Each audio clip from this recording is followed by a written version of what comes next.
Another type of warfare we hadn't seen, poisoning. And a stunning new report suggests that Russia tried it just weeks ago, and not just on Ukrainian peace negotiators, but also on a Russian oligarch turned unofficial diplomat. That would be a man named Roman Abramovich. And if you recognize that name, you should. He's the man we first told you about a couple weeks ago, the guy whose mega yacht was quietly floating down in St. Martin before it suddenly made a beeline for Turkey.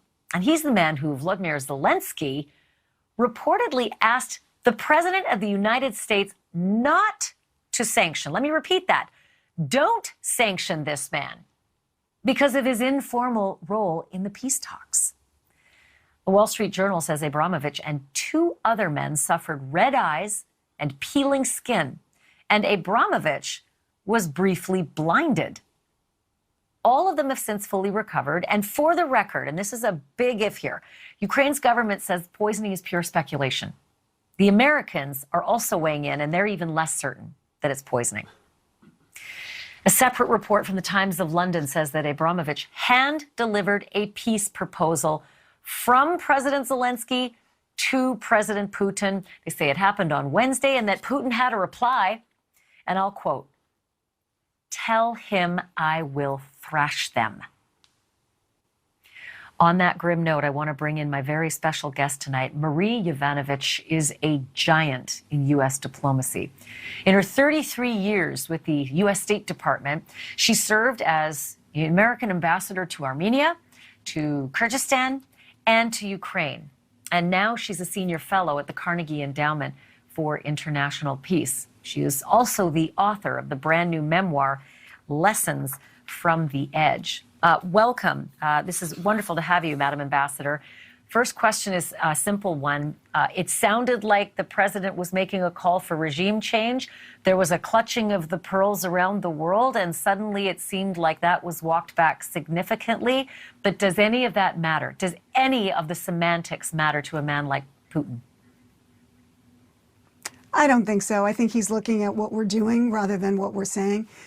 And I think it's already baked in that he probably thought that that was the case anyway. I mean, he's been thinking that since the 2011 demonstrations when he accused, in Russia, when he accused Hillary Clinton of trying to unseat him. So I don't think it really is going to make much difference. Although the speech itself, I think, will be remembered as a seminal piece of oratory that kind of laid out our interests, our values, our defense of NATO, our support for Ukraine. It was a direct appeal to the Russian people that this war is not worthy of them, given how they suffered during World War II and how such suffering is being visited on Ukraine in their name.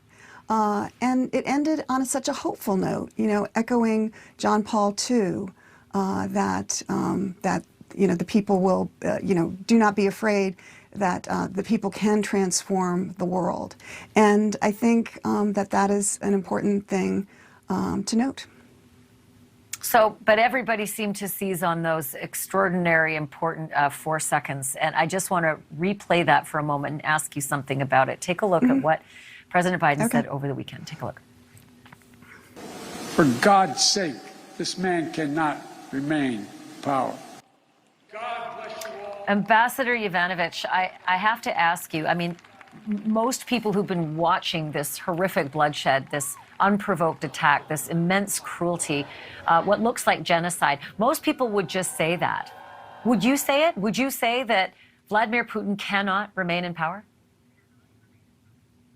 Well, I think, you know, the president explained it. You know, he said it was his personal opinion. He was reacting emotionally after he'd seen the refugees.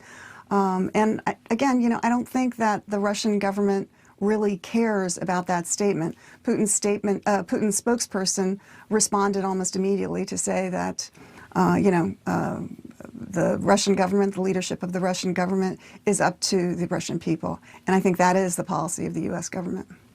But what do you think? What's your moral outrage? What's your concern, and how do you feel?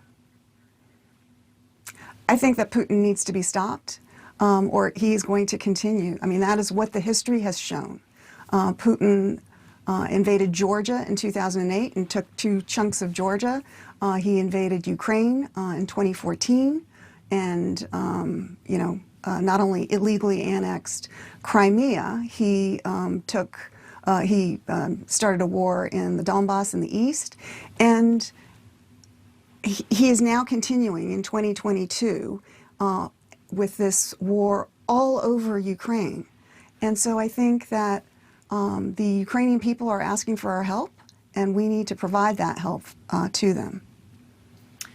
Ambassador, do you think that had the Americans done something sooner, say in 2014, when Crimea was Putin's campaign, would this be different? Would we not be seeing these pictures of twisted metal and roiling flames and desperate people and bodies everywhere if we had done something sooner? I think that we did a lot in 2014, but in retrospect, obviously, we didn't do enough. I mean, we provided, obviously there was a lot of scolding of Putin. He was kicked out of the G8, and it became the G7. There were sanctions that at the time were considered to be quite strong and seemed to have a deterrent effect on a further invasion of Ukraine in 2014, 2015. But I don't think we did enough, even though we did provide unprecedented amounts of not only humanitarian and economic assistance, but security assistance. We should have provided a lot more security assistance. In the way of actual military muscle? Yeah, I mean, equipment. So, famously, we did provide javelins in 2018 after, many years of hand-wringing over this issue. Javelins being the anti-tank missiles that we are now providing in great quantities to Ukraine. And then, of course, President Trump, in that famous or infamous phone call, the perfect phone call with President Zelensky, held that the next shipment up so that he could get a personal and political favor from a foreign leader. And we watched, your testimony. This was obviously, for those who will remember it and they're watching right now, this was what led to one of President Trump's impeachments. Looking back on that now, the push and pull of those shipments, did any of that have an effect on the capacity of Ukraine to defend itself now?